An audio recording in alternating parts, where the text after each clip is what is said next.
নমস্কার বন্ধুরা, আশা করছি খুব ভালো আছেন সবাই। কিচেন রেসিপি টুম্পা চ্যানেলে সবাইকে স্বাগত। আমরা প্রত্যেকেই ঘুম থেকে সকালে যখন উঠি ঠিক তখনই একটা ফ্রেশ হেলদি কিছু ড্রিঙ্কস খেতে ইচ্ছে করে মন, শরীরটা চনমনে করার জন্য। সেটা চা, কফি বা যে কোনো পানীয় হতে পারে। আর যদি এখন থেকেই নতুন কিছু যোগ করেন লাইফে তো কেমন হয়। প্রত্যেকটা খাবার যেমন আমাদের কিছুটা পেট ভরায় বা ক্ষুধা নিবারণ করে, তেমন শরীরকে গুড বেনিফিট দিয়ে যায় আর শরীরকে সুন্দর সচল রাখে। আজ প্রয়োজনীয় জিনিস না নষ্ট করে কিছুটা জীবনে কিভাবে কাজে লাগাবো চলুন এক ঝলকে দেখে নিই। সকালে পূজার ফুল তুলতে গিয়ে আমার ছাদ বাগানে দেখি অনেকগুলি জবা ফুটেছে, সাথে অন্যান্য ফুল। তো ভাবলাম জবা রেসিপিটি আজই বন্ধুদের সাথে শেয়ার করি। আজ জবা ফুলের চা দেখাবো। তো জবার গোটাগুলো ফুল থেকে আলাদা করে নিলাম আর মাঝের পরাগ রেণুটাও কেটে ফেলে দিলাম। এইভাবে সমস্ত ফুলগুলো আমি প্রথমে বেছে নেব। জবা হৃদরোগের ঝুঁকি কমায়, ডায়াবেটিক রোগ সারাতে পারে, লিভারের রোগ অবার্থ এই জবায় চায়ে, কোষ্ঠকাঠিন্য থেকে মুক্তি দেয়, ক্যান্সার প্রতিরোধ করে, উদ্বেগ কমাতে সাহায্য করে। যতই বলবো ততই কম পড়বে এই জবার জাদুর কথা। উচ্চ রক্তচাপ কমায়, কোলেস্টেরল কমায়, আমাদের চুলকে সুন্দর করে তুলে নতুন চুল গজাতে সাহায্য করে। তো এবার একটি পাত্রে আমি কিছুটা পরিমাণ জল নিয়েছি। জলে ফুলের পাপড়িগুলো সুন্দর করে ধুয়ে নিলাম।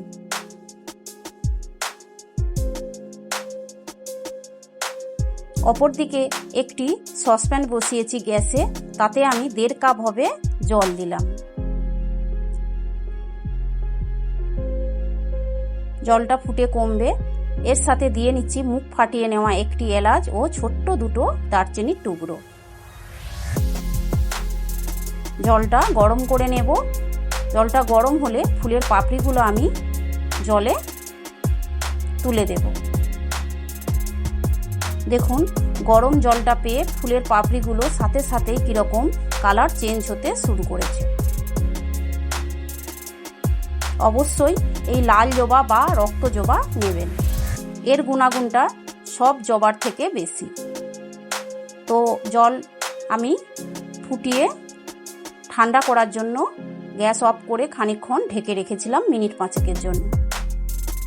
দেখুন সমস্ত কালারটা যেন জলে মিশে গেল ফুলের পাপড়ির। তো এদিকে আমি চাটা এবার ছেঁকে নিচ্ছি। এবার এর সাথে আমি মেশাবো 1 চামচ মধু। মধুর গুণাগুণ প্রত্যেকেরই আমাদের জানা।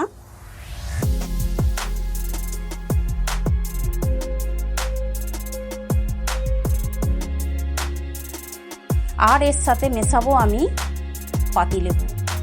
দেখুন এবার জবার ম্যাজিক কিভাবে ম্যাজিক হবে। তো পাতিলেবু আমি 1 ফালি কেটে নিয়েছি, ওখান থেকে কিছুটা পরিমাণ আমি এখানে রস যোগ করলাম। দেখুন সাথে সাথেই কালারটা কি দারুণ টকটকে লাল এসে গেল। এটাকে এই জন্য ম্যাজিক চাও বলা হয়। আর লেবু আমাদের শরীরের স্কিনকে সুন্দর রাখে, চুলকে হেলদি করে। লেবুর গুণাগুণও আমাদের প্রত্যেকেরই জানা। তাই এখন থেকে কালীঘাটে যে আমরা যেভাবে ফুল নষ্ট করি, এখন থেকে আর ফুল নষ্ট না করে আমাদের দৈনন্দিন জীবনে কাজে লাগাবো। শরীরের যে দেবতা আছে তাকেও আমরা ফুল অর্পণ করব।